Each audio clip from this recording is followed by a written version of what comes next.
kuat yo le. Ora ono sing njaluk dilahirke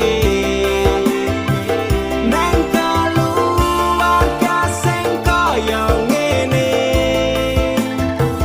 Tak tampa apa anane kabeh kahanane yen pancen ngene iki takdire.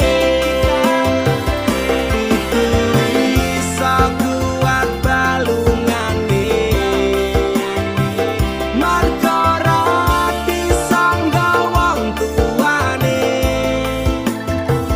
Kudu iso ngadeg dhewe ra ono cekelane.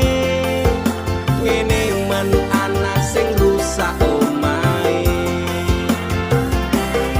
Nek kelingan bapak ibu nangis tenan atiku doi-gois dhewe-dhewe dadi bubar keluargane. Pedhot ing tengah dalan hancur kabeh harapan urip kurang arah ora ono tujuan. Nakal dadi bajingan urip turut dalan mabur dadi pelampiasan bingung ra duwe jalan kurangi kasih sayang